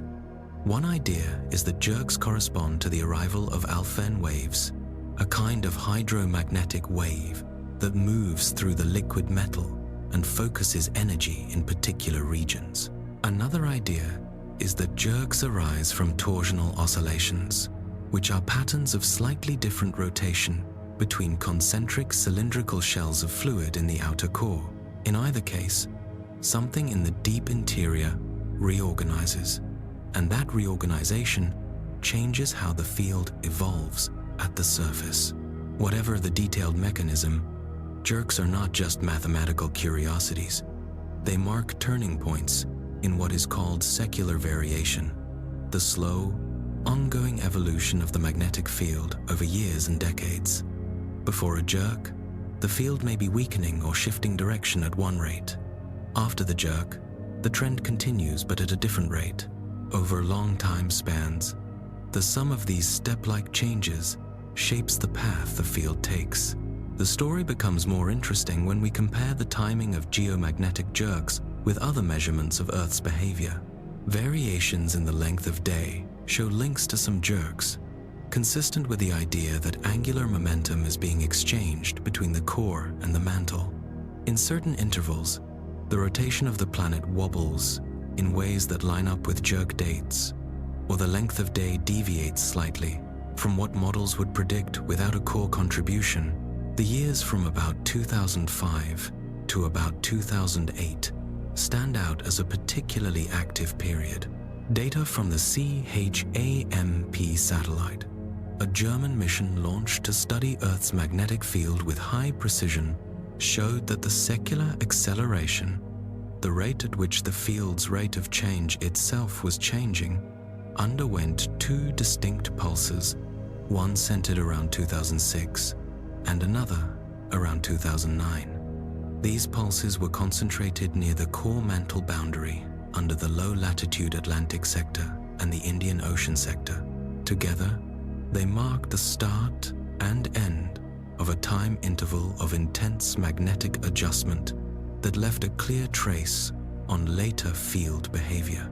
This same general period also saw a notable acceleration in the drift of the North Magnetic Pole. For many decades, the pole had moved slowly, typically only a few kilometers per year. It stayed in Arctic Canada throughout the time that detailed measurements were available.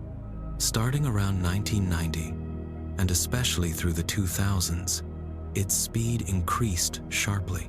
By around 2005, it was moving toward Siberia at more than 50 kilometers per year, fast enough that agencies responsible for navigation had to revise magnetic reference charts more often than planned.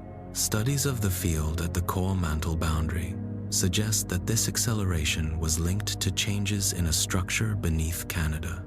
For a long time, a strong region of negative magnetic flux, an area where field lines pointed inward toward the core, helped hold the North Magnetic Pole in its Canadian position.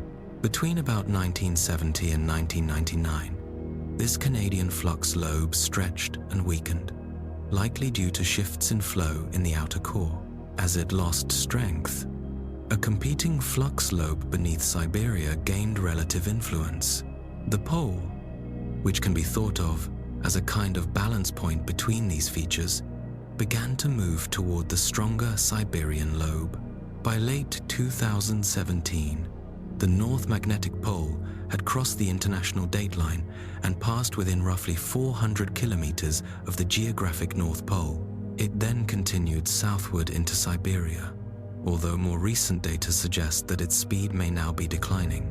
In 2019, the World Magnetic Model, the standard field representation used in navigation, aviation, and many positioning systems, required an unscheduled update because the pole's rapid motion had pushed the model's predictions outside acceptable limits earlier than expected. Seen together, these changes in pole position, in field behavior, in secular acceleration, and in inner core rotation do not appear to be isolated. They may represent different phases of the same underlying process, a reorganization of flows in the outer core, coupled to shifts in the inner core's motion, all expressed in the evolving magnetic field at the surface. In effect, we are watching a global scale adjustment take place inside the planet in real time, using the best tools our current science can offer. Beyond this point, the discussion becomes more speculative, and it is important to be clear about where firm observation ends and hypothesis begins. The mid-2000s to late 2000s marked not only a notable phase in geomagnetic behavior, they also marked a turning point in human affairs.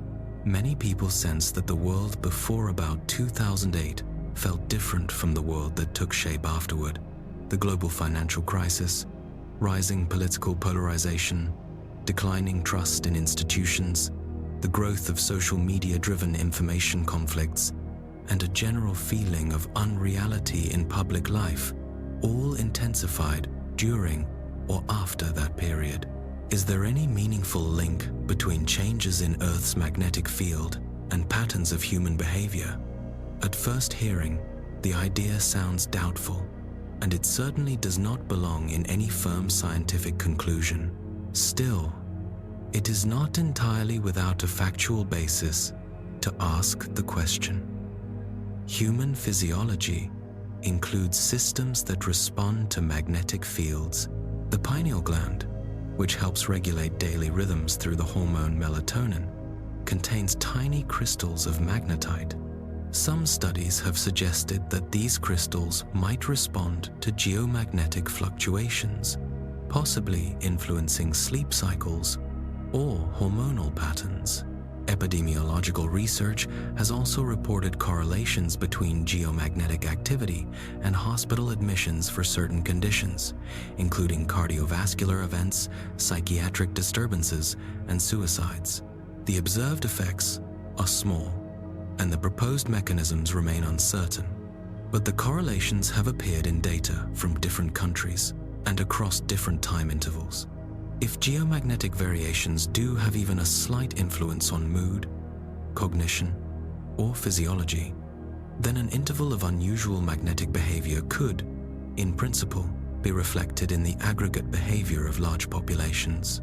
At the same time, the social and political changes of the past 15 years can be explained without invoking geomagnetic influences. Economic inequality, rapid technological change, cultural shifts, policy choices, global conflicts, and many other factors provide a rich and complex set of causes. The idea that changes in the magnetic field caused the sense that the world has become stranger or less stable would require evidence far beyond what exists today. At most, one could imagine geomagnetic conditions acting as a subtle background factor among many others. The timing, however, is intriguing enough that some researchers have called for more careful study of possible links between geomagnetic conditions and collective human behavior. The mechanisms, while speculative, are not impossible, and the unusual character of recent history naturally leads people to ask whether something deep and fundamental has shifted beneath the surface of events. For now, the responsible view is to treat such ideas as hypotheses, not conclusions, possibilities to investigate, not answers to rely upon. What we can say with confidence is that the Earth-Sun system is changing in ways we can measure, from the deepest core to the edge of the magnetosphere, and that we are only beginning to understand how those changes interact with the human world built on top of them. What we can say with confidence is that something changed at the planetary scale in the middle of the 2000s. The inner core shifted its behavior. The north magnetic pole sped up. Geomagnetic jerks altered the long-term evolution of the field. These are not guesses. They are real, measurable changes described in scientific papers and supported by data from satellites, observatories, and seismic networks. Whether these changes connect to anything beyond the magnetic system itself is still an open question, and it may remain open for a very long time. The more direct value of this geomagnetic history lies in what it suggests about the future. Over the past few centuries, Earth's main magnetic field has been growing weaker. The South Atlantic anomaly, a region of reduced field strength over the South Atlantic and parts of South America, has been expanding.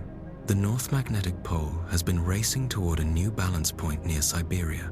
Taken together, these patterns have led some researchers to suggest that we may be approaching a geomagnetic excursion, a temporary weakening and distortion of the field that does not end in a full reversal.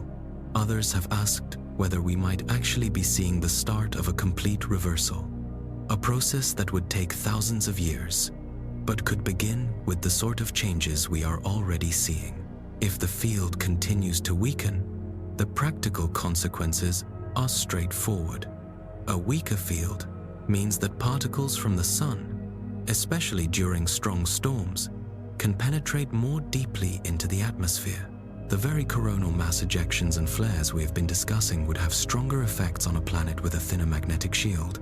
Satellites would face more radiation damage. Astronauts in orbit or on missions beyond low Earth orbit would face higher risk. The ionosphere would become easier to disturb, leading to more frequent and more severe communication problems. The power grids, pipelines, and other long conductors that already show vulnerability to geomagnetic storms would face a harsher environment.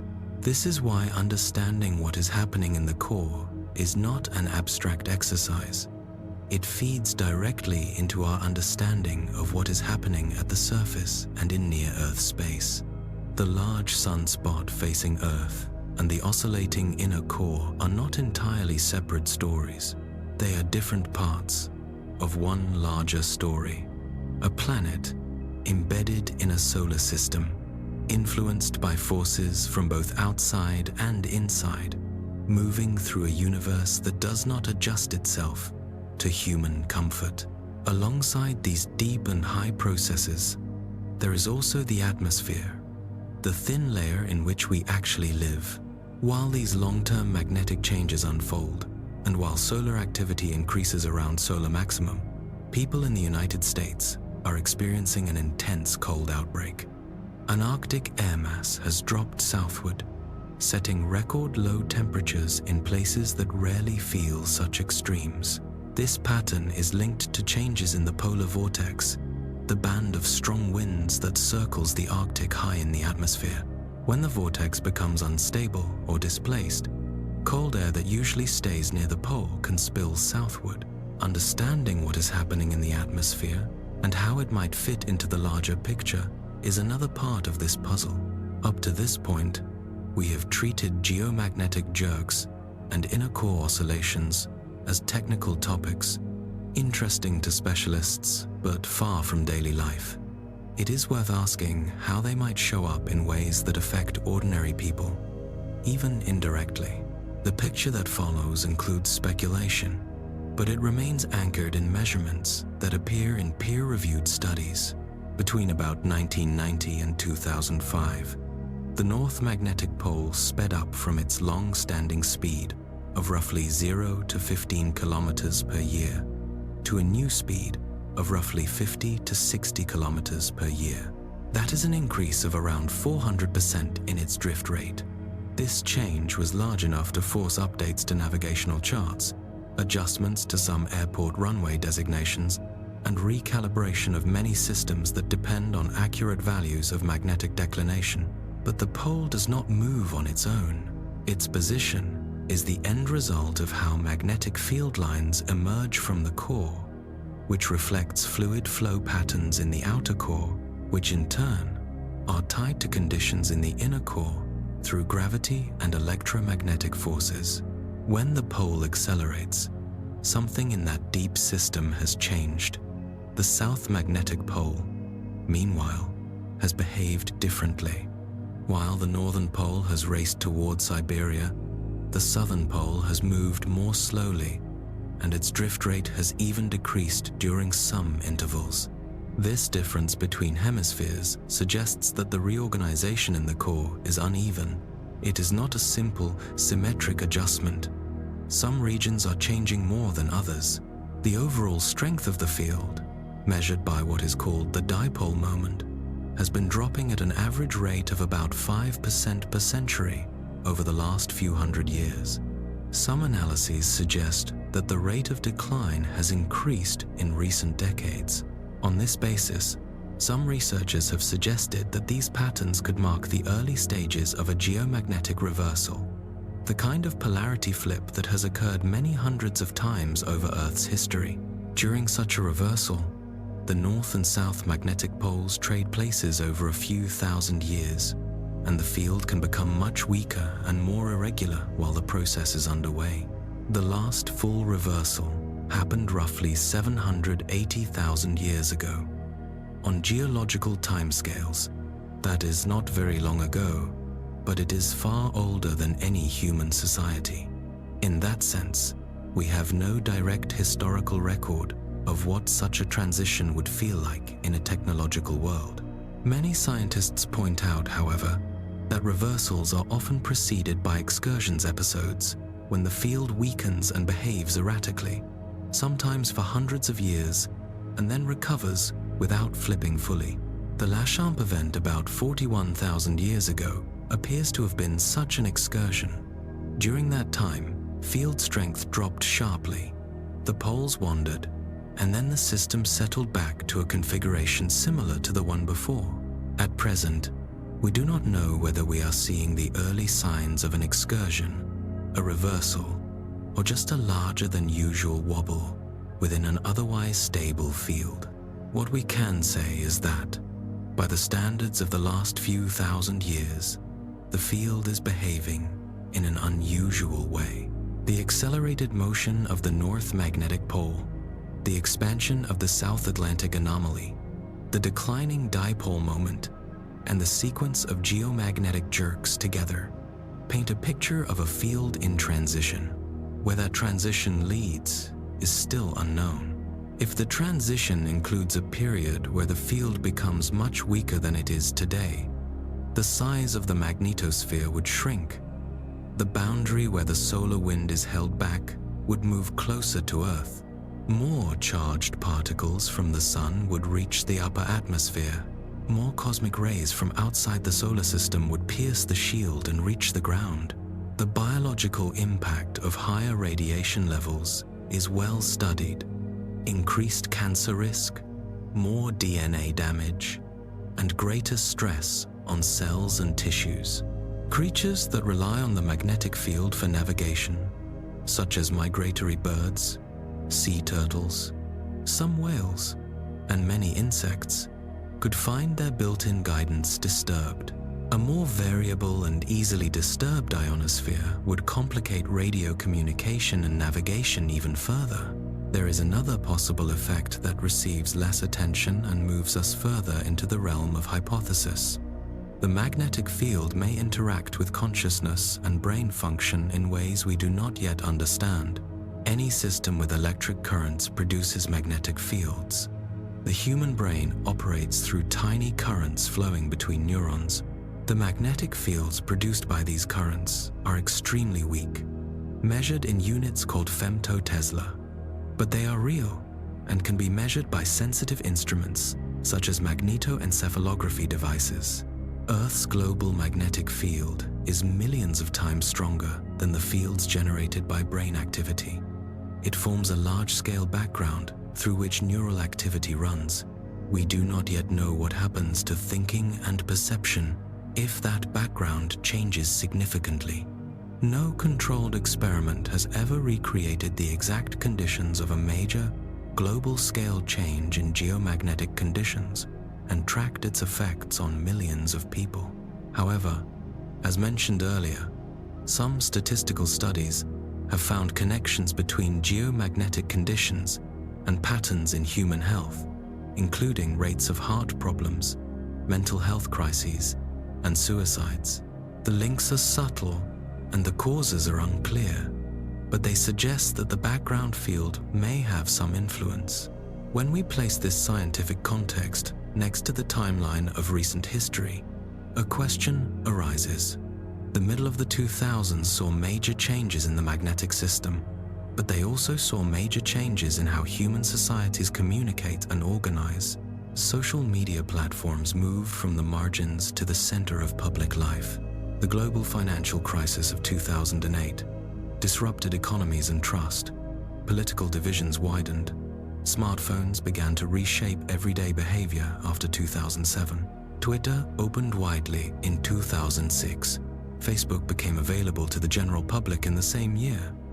At the same time, the magnetic pole was increasing its speed across the Arctic, and the field was shifting in ways that forced navigational systems to adapt. The most straightforward view is that this overlap is a coincidence. Social and technological changes during that period can be explained by factors such as the spread of broadband networks, new business models based on attention and engagement, growing economic inequality, and the design of algorithms that favor emotional and divisive content. We do not need geomagnetic explanations to understand why arguments on the internet became more frequent or why institutions lost public trust. These social causes are strong and well supported, and yet, many people sense that the collective mood has shifted in a deeper way. There is a sharpness, a restlessness, a loss of shared reference points that feels different from earlier periods. Institutions that once commanded broad respect are now treated with suspicion by many. Experts who once anchored public debate are more likely to be seen as partisan. Even the idea that there is a single, shared reality that can be described and tested has, in some circles, become contested. One way to view this is to see it as the natural outcome of a civilization encountering new tools faster than it can develop the wisdom to use them well. Another is to see it as the consequence of economic and cultural systems that divide communities, reward outrage, and weaken bonds. These explanations are powerful and do not require any role for the magnetic field. At the same time, we cannot entirely rule out the possibility that slow, subtle changes in Earth's magnetic environment might play some small, additional part in shaping human behavior at scale. Here we reach the limits of what our current tools can address. We know that something changed deep inside Earth. In the middle of the 2000s, we know that something changed in human societies in roughly the same span of time. We do not know whether these two sets of changes are connected. We are not even sure we could detect such a connection clearly if it existed. The methods needed to study interactions between geomagnetic conditions and collective human behavior are still in their early stages. What we can do, for now, is continue to observe. We can track the path of the North Magnetic Pole as it continues towards Siberia. We can measure the ongoing decline in the overall strength of the field. We can monitor the growth and shape of the South Atlantic anomaly. We can document how human societies respond to the technological, economic, and environmental pressures they face. Over time, patterns may sharpen or fade. New equilibria may form. And as our instruments improve, we may gain a clearer view of how the deep Earth, the space environment, and human civilization interact on this shared planet. The story we have been tracing brings together the sun and its sunspots, the drifting magnetic poles, the oscillating inner core, and the ionosphere with its earthquake precursors. These are not separate curiosities. They are parts of one connected system. Earth is not just a stage for human events. It is an active participant, shaping conditions in ways we often notice only when something unusual happens. Right now, several unusual things are happening at once. A massive sunspot complex is facing Earth. A geomagnetic storm stronger than forecast has just passed. The North Magnetic Pole continues its rapid journey towards Siberia. The inner core appears to be in a transition phase, and across much of the Northern Hemisphere, an Arctic air mass is driving temperatures to levels usually seen much later in winter. Climate is long-term, but we live through its extremes. That cold wave is the part of this story most people can feel directly. As these conditions unfold, more than 220 million people in the United States are experiencing temperatures below seasonal averages. Schools have closed in several states. Record lows are being set from the Midwest to the Mid-Atlantic. In many places, readings are 15 to 25 degrees lower than normal for early December, more like early February than the start of meteorological winter. The polar vortex, the large pool of very cold air that usually spins in a tight band high above the Arctic, has weakened and fractured. One lobe has sagged southward, sending Arctic air into latitudes that rarely experience such intense cold. This is not a minor chill. The national forecasting agencies have issued cold-related alerts across more than 15 states, and dozens of daily record lows are possible. The core of this air mass is spreading toward the corridor along Interstate 95, putting heavy stress on heating systems and on people with limited shelter. The immediate atmospheric cause is a process called sudden stratospheric warming. In the stratosphere, roughly 30 to 50 kilometers above the pole, temperatures rose sharply over a short period. Those warmings weaken the strong winds that form the backbone of the polar vortex. When those winds break down, the cold air they normally contain can slide south. Sudden stratospheric warming events happen, on average, about once every other winter, but their impacts differ. Some produce only modest shifts in weather. Others, like the current one, reshape patterns across a continent and can influence conditions for many weeks. The polar vortex does not operate in isolation. It responds to the larger climate background. Its strength is set mainly by the temperature difference between the Arctic and the mid-latitudes.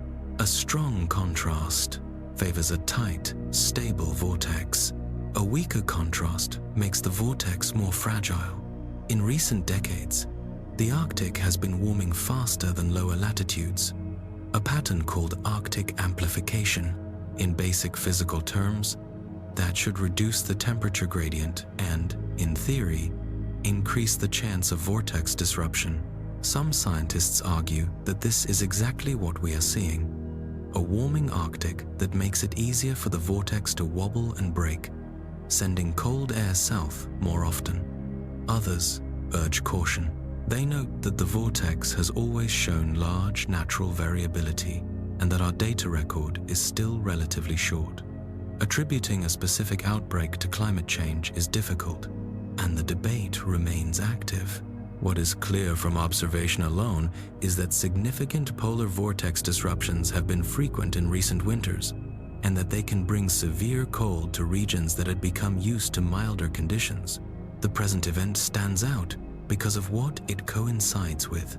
At the same time that this cold air mass is spreading, the sun is active, the magnetic field is evolving in unusual ways, and the inner core appears to be changing its rotation pattern.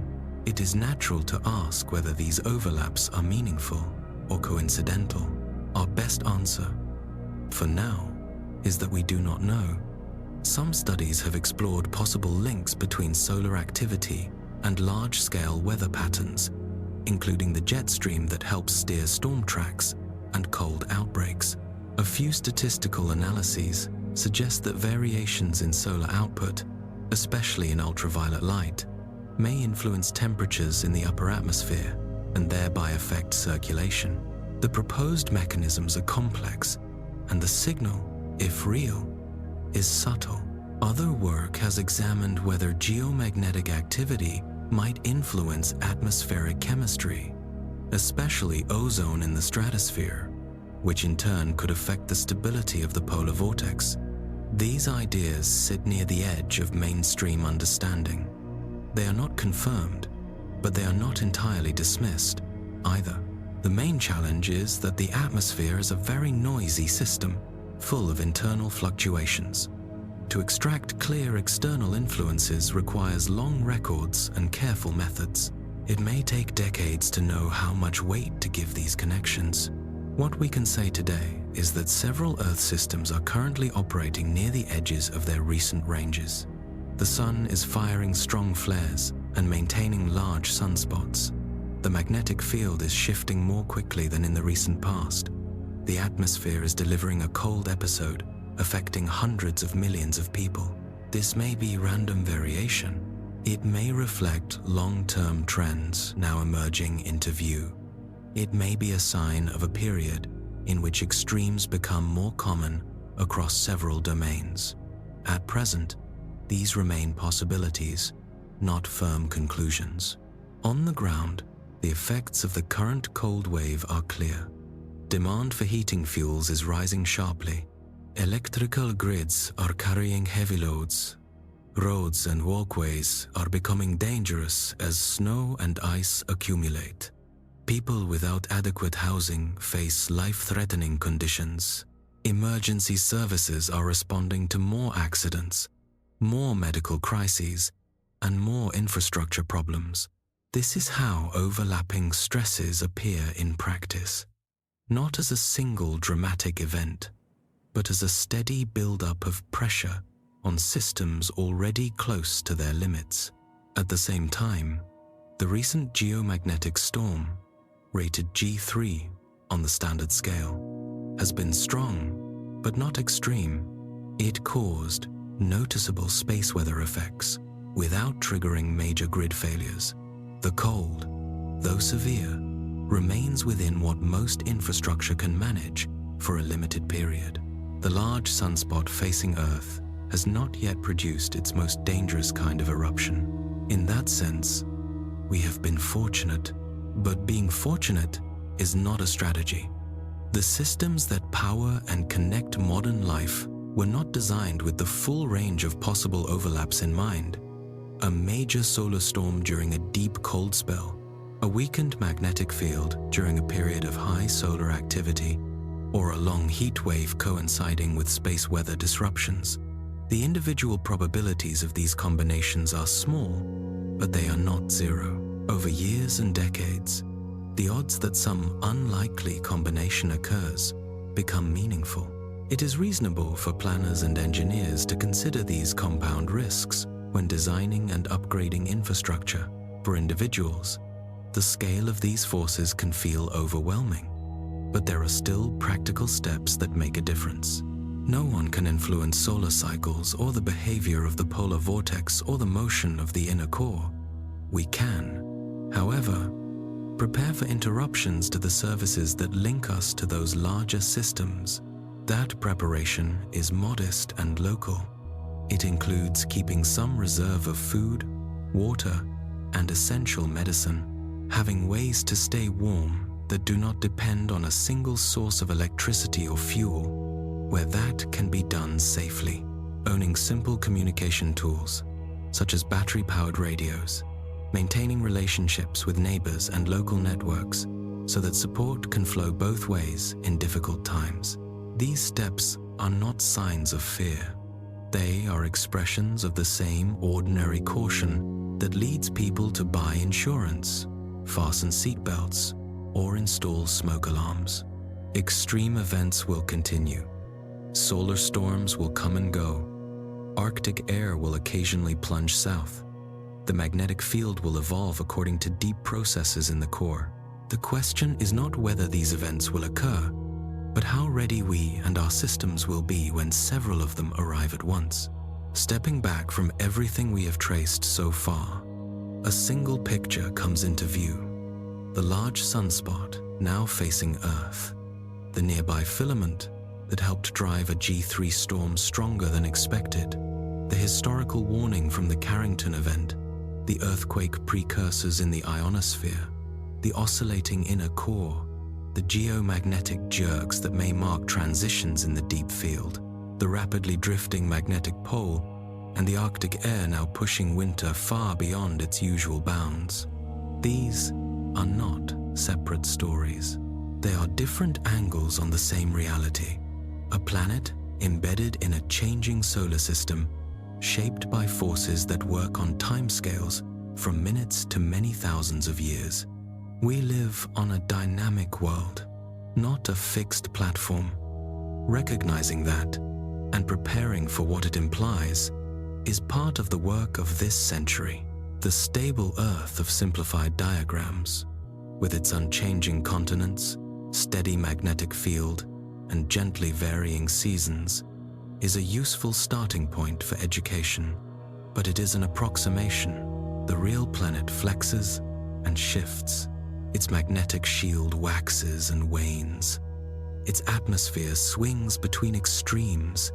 Its interior moves in ways that we are only beginning to measure. At this moment in time, the sunspot complex labeled AR4294 through AR4296 remains on the Earth-facing side of the Sun. As of December 4th, 2025, it continues to generate M-class flares, steady signs of magnetic stress. The filament nearby still shows signs of instability. Solar physicists watch changes in brightness and motion there, knowing that the region has the capacity for an extreme event, but unable to say whether that event will occur while it faces Earth later in the cycle, or not at all. The Sun will release its stored energy in its own time. The G3 geomagnetic storm that arrived recently underscored another point. Our models are useful, but incomplete. A forecast of a G2 storm became a G3 when several solar wind structures arrived together. The aurora became visible far from its usual zones. The ionosphere shifted enough to disturb radio communication. Satellite operators saw drag increase in low Earth orbit. Power systems handled the added stress, but they did so without having been designed specifically for that combination of conditions. It was a reminder that within design limits and fully understood are not the same thing. Deep below, the inner core continues its slow oscillation. Evidence suggests it may now be in a phase of slightly slower rotation relative to the mantle, part of a cycle that unfolds over several years or decades. The secular variation of the magnetic field, the gradual drift of its strength and direction, continues along paths that can be mapped precisely, even if their deeper causes are not fully solved. Whether these changes are the early signs of a geomagnetic excursion, the first stages of a reversal, or a large but still normal fluctuation within a stable field, remains uncertain. At the surface, the atmosphere is reminding us that it, too, works through extremes. The polar vortex has weakened and split. Arctic air has moved south into regions where many people assumed that such cold was a problem of the past. The event will pass in time, but it will leave a record in energy statistics, in infrastructure wear, and in human experience. For an individual listening to all of this, several conclusions follow. First, the planet is not finished changing. It never was. The apparent stability many people grew up with was a brief window in a much longer story. That does not mean that every change is catastrophic. It does mean that surprises are part of the normal behavior of the system, not exceptions. Second, preparation is a rational response to uncertainty. Keeping some reserve of food, water, and essential medication, having at least one way to provide light and a degree of warmth that does not depend on a single power line. Knowing how to receive basic information if usual communication channels fail. These are practical steps that acknowledge that complex systems sometimes stop working, whether from storms, heat, cold, software failure, or simple error. Third, connection between people matters as much as technology. When large-scale systems fail, the strongest line of defense is often local. Neighbors who check on each other, communities that share resources, informal networks that fill gaps when formal structures are overloaded. Resilience is not only built from hardware and regulations, but also from trust, cooperation, and habits of mutual aid. Fourth, awareness changes how events feel. Knowing that the sun can disturb radio signals, that the magnetic field can drift, that the atmosphere can produce sudden cold, gives context when these things happen. An aurora becomes not an omen but a visible sign of charged particles entering the atmosphere. A temporary loss of satellite navigation becomes less mysterious when you know that a solar flare has just altered the ionosphere. Understanding does not remove risk, but it can replace some fear with informed response. Finally, there is perspective. The processes we have been considering began long before humans existed and will continue long after our current societies are gone. The Sun has cycled through many maxima and minima. Earth's core has spun and oscillated since the planet formed. The magnetic field has reversed direction many times. Life has persisted through those changes by adapting. Our task is to adapt with foresight, using what we know to reduce avoidable harm. The world outside any given window is part of a much larger system. The Sun is not only a bright disk in the sky, but a nuclear engine whose magnetic outbursts can reach across almost 150 million kilometers to nudge our technology. The ground underfoot is a thin shell riding on moving rock and liquid metal. The air overhead is tied to fields and flows that extend to the edge of space and into the surrounding solar wind. We do not control these systems. We do, however, have some control over how we respond to them, how we design our infrastructure, how we share information, how we support one another, and control we design, however, and how seriously we take the signals that Earth and Sun provide. The data will continue to arrive. The sunspot will rotate, the pole will drift, the core will oscillate, and new patterns will emerge in the measurements. Paying attention, staying curious, and preparing in reasonable ways are the tools available to us as this dynamic planet continues its interaction with an active star.